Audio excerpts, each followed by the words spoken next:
જોઈ શકાય છે। અમદાવાદમાં પણ સાંજે 5 કલાકે ભાજપ કાર્યાલય ખાનપુર ખાતે આ ઉજવણીનું આયોજન ઘડી કઢાયું છે। અત્યારે તમામ ભાજપના કાર્યકર્તાઓમાં દિલ્હી સર કર્યા પછી આ જીતનું જશ્ન જોઈ શકાય છે। તો આ તમામની વચ્ચે જે રિએક્શન્સ પણ આવી રહ્યા છે દિલ્હીને લઈને અને ગુજરાતમાં પણ એ જ ઉમળકો ગુજરાતના નેતાઓ પણ નિવેદનો આપી રહ્યા છે, પ્રતિક્રિયા આપી રહ્યા છે। તેની વચ્ચે દિલ્હીની સડકો પર ભાજપના કાર્યકર્તાઓ ભાજપના ઝંડા સાથે આતશબાજી કરી રહ્યા છે અને આજે સંપૂર્ણ ઉત્સાહનો માહોલ છે, કારણ કે 27 વર્ષના વનવાસ બાદ ભાજપે દિલ્હીમાં વાપસી કરી છે। ત્યારે મોટી જીત એટલા માટે કારણ કે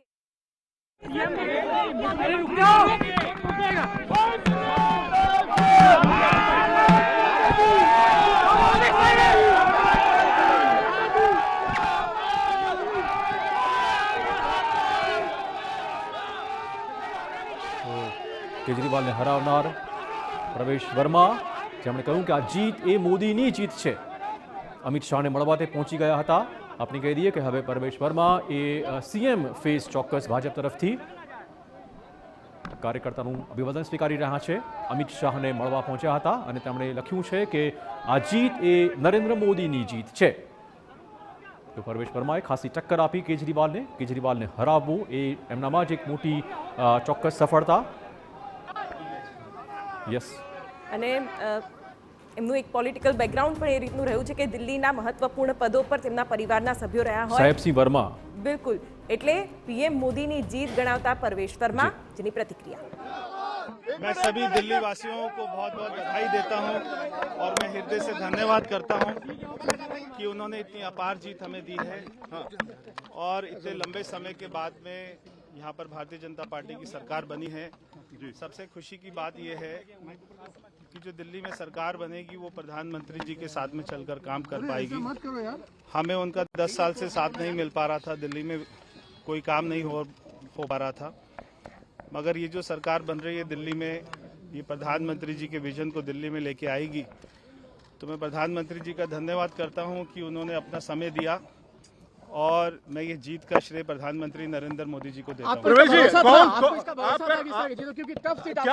कौन होगा अब मुख्यमंत्री? आपको इस बात का भरोसा था? मैं दिल्ली की जनता का बहुत बहुत एक बार फिर से धन्यवाद करता हूँ और ये जीत ये प्रधानमंत्री नरेंद्र मोदी जी की जीत है, ये सभी दिल्ली वासियों की जीत है। मुख्यमंत्री का चेहरा कौन होगा?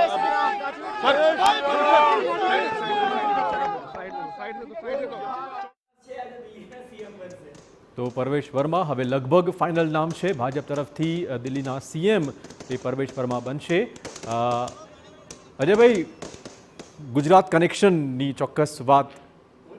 હા, પ્રવેશ વર્માનું ગુજરાત કનેક્શન કહો કે સાહિબસિંહ વર્માનું ગુજરાત કનેક્શન કહો, તો સાહિબસિંહ વર્મા જે છે ગુજરાતમાં જ્યારે 2001નો જે વિનાશકારી ભૂકંપ આવ્યો હતો એ ભૂકંપ બાદ જ્યારે કચ્છનું નવનિર્માણ કરવાની વાત આવી ત્યારે એમણે કચ્છમાં આવી અને કેટલાક ગામો પોતાના એનજીઓ વતી દત્તક લીધા હતા અને સાહિબસિંહ વર્મા જાતે આવીને તમને નવાઈ લાગશે એ જમાનામાં કલામ સાહેબ, એ જમાનામાં નવનિર્માણ કરવામાં નરેન્દ્ર મોદી જે છે ત્યારે ભારતીય જનતા પાર્ટીના મુખ્યમંત્રી નહોતા, બિલકુલ, એ ભારતીય જનતા પાર્ટીના મહામંત્રી હતા અને એ પણ ત્યાં આવીને કામ કરતા હતા। કલામ સાહેબ ત્યાં કામ કરતા હતા, સાહિબસિંહ વર્મા ત્યાં કામ કરતા હતા અને આ બધા લોકોએ કચ્છને નવપલ્લવિત કરવામાં જબરજસ્ત યોગદાન આપ્યું છે। ને એ વખતે પ્રવેશકુમાર વર્મા જે છે એ પોતાના પિતા સાથે જીપમાં ગામડાઓ ખૂંદતા હતા। મેં એ દ્રશ્યો જોયા છે 2001માં। હવે તમે જુઓ કે આજે એ વ્યક્તિ જે છે દિલ્હીના મુખ્યમંત્રી બની ગયા છે, એટલે ગુજરાતનું એ ચોક્કસ કનેક્શન કહી શકાય। બિલકુલ, તો બીજી તરફ મનીષ સિસોદિયાના પણ દ્રશ્યો અમે આપને બતાવી રહ્યા છે। મનીષ સિસોદિયાએ હારને સ્વીકારી તો લીધી છે, પરંતુ ક્યાંક માયુસી તેમના ચહેરા પર પણ દેખાઈ રહી છે અને બીજી તરફ સતત ભાજપ કાર્યકર્તાઓનો ઉત્સાહ અમે આપને બતાવી રહ્યા છે। એક પછી એક રિએક્શન આવી રહ્યા છે। પૂર્વ આપ નેતાના રિએક્શન પણ અમે બતાવી રહ્યા છીએ કે કઈ રીતે તેઓએ પણ આમ આદમી પાર્ટી પર કટાક્ષ કર્યા છે, અરવિંદ કેજરીવાલ પર પ્રહાર કર્યા છે, પણ સતત ભાજપ કાર્યાલયથી પણ આ દ્રશ્યો જોઈ શકાય છે કે જ્યાં ભાજપના ઝંડા સાથે કાર્યકર્તાઓમાં ઉત્સાહ જોવા મળી રહ્યો છે। ઢોલ નગારા સાથે તમામ લોકો ભાજપની દિલ્હીમાં જીતને વધાવી રહ્યા છે। આપણી સાથે ભાજપના નેતા જોડાયેલા છે। પ્રગટભાઈ, આપનું સ્વાગત।